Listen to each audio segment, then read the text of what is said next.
السلام علیکم دوستو، آپ دیکھ رہے ہیں انفو ایٹ جواد۔ حضرت یونس علیہ السلام ایک عرصے تک نینوا کے لوگوں کو توحید کی دعوت اور بت پرستی سے روکتے رہے، مگر قوم نے ان کی دعوت قبول کرنے سے صاف انکار کر دیا۔ صرف یہی نہیں، غرور و تکبر میں مبتلا قوم دیگر نافرمان اقوام کی طرح آپ علیہ السلام کی دعوت کا مذاق بھی اڑاتی رہی۔ جب ان کی سرکشی اور نافرمانی انتہا کو پہنچ گئی تو اللہ تعالیٰ نے حضرت یونس علیہ السلام کو حکم دیا کہ لوگوں کو آگاہ کر دو کہ 3 دن کے اندر اندر ان پر عذاب آنے والا ہے۔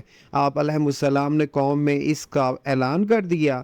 یہ سن کر قوم یونس نے آپس میں مشورہ کیا تو اس بات پر ان سب کا اتفاق ہوا کہ یونس علیہ السلام کو کبھی جھوٹ بولتے نہیں دیکھا گیا، لہذا ان کی بات نظر انداز نہیں کرنی چاہیے۔ مشورے میں یہ بھی طے ہوا کہ دیکھا جائے گا، اگر یونس علیہ السلام رات بستی کے اندر ہی اپنے گھر میں مقیم رہتے ہیں تو سمجھ لو کہ کچھ نہیں ہوگا، اور اگر وہ یہاں سے کہیں اور چلے جاتے ہیں تو یقین کر لو کہ صبح عذاب ضرور آئے گا۔ قصہ مختصر، حضرت یونس علیہ السلام رات کو اس بستی سے نکل گئے۔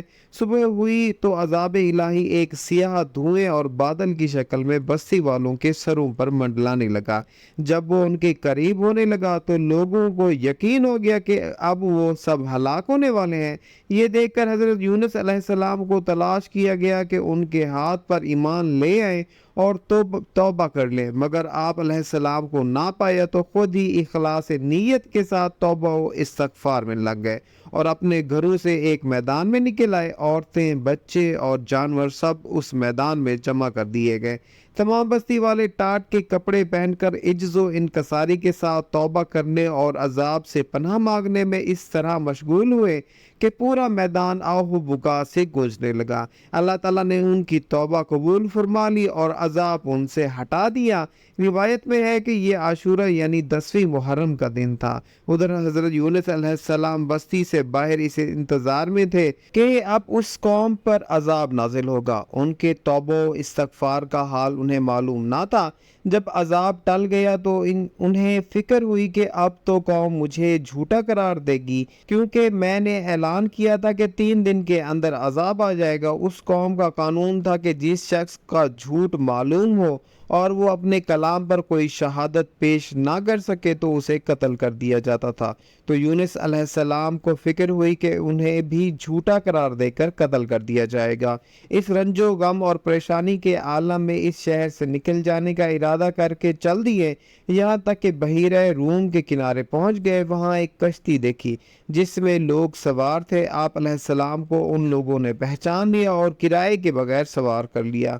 کشتی روانہ ہو کر جب وسط میں پہنچی تو دفعتاً ٹھہر گئی، آگے بڑھتی ہے اور نہ پیچھے۔ کشتی والوں نے منادی کی کہ ہماری اس کشتی میں کوئی ظالم، گنہگار یا بھاگا ہوا غلام سوار ہو جاتا ہے تو یہ کشتی خود بخود رک جاتی ہے۔ ایسے آدمی کو چاہیے کہ خود کو ظاہر کر دے تاکہ اس کی وجہ سے سب پر مصیبت نہ آئے۔ اس پر حضرت یونس علیہ السلام بول اٹھے کہ وہ بھاگا ہوا غلام گنہگار میں ہی ہوں، کیونکہ اپنے شہر سے نکل کر کشتی میں سوار ہونا ایک طبعی خوف کی وجہ سے تھا، باذن الہی نہ تھا، اور اللہ تعالیٰ کے حکم کے بغیر یوں چلے آنے کو حضرت یونس علیہ السلام کی پیغمبرانہ شان نے ایک گناہ قرار دیا کہ پیغمبر کی کوئی نقل و حرکت بلا اذن الہی نہیں ہونی چاہیے تھی۔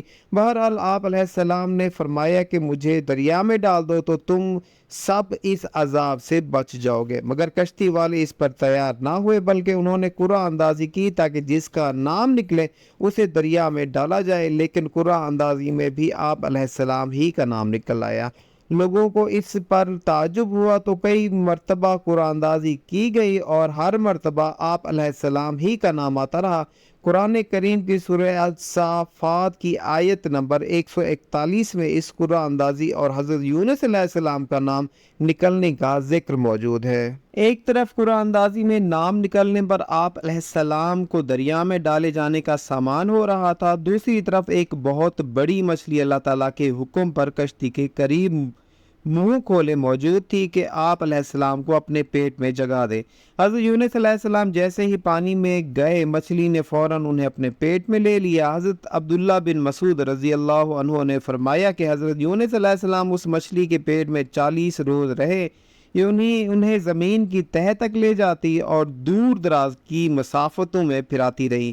بعض افراد نے 7، بعض نے 5 دن اور کئی ایک نے مچھلی کے پیٹ میں رہنے کی مدت چند گھنٹے لکھی ہے۔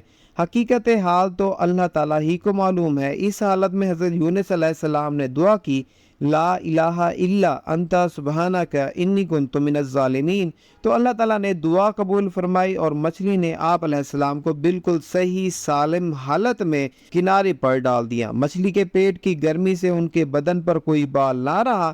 اللہ تعالیٰ نے ان کے قریب ایک درخت اگا دیا جس کے پتوں کا سایہ آپ علیہ السلام کے لیے راحت کا سبب بن گیا۔ نیز ایک جنگلی بکری اللہ تعالیٰ کے حکم سے صبح شام آپ علیہ السلام کے پاس آ کھڑی ہوتی اور آپ اس کا دودھ پی لیتے۔ اس قصے کے جتنے اجزاء قرآن پاک میں مذکور ہیں یا احادیث مبارکہ سے ثابت ہیں وہ تو یقینی ہیں، باقی اجزاء محض تاریخی روایات پر مشتمل ہیں جن پر کسی شرعی مسئلے کا مدار نہیں رکھا جا سکتا۔ حوالہ معارف القرآن، جلد نمبر 4، صفحہ نمبر 515۔ دوستو، امید کرتا ہوں یہ ویڈیو آپ کو پسند آئی ہوگی۔ مزید ایسی انفارمیٹیو ویڈیوز کے لیے جڑے رہیے انفو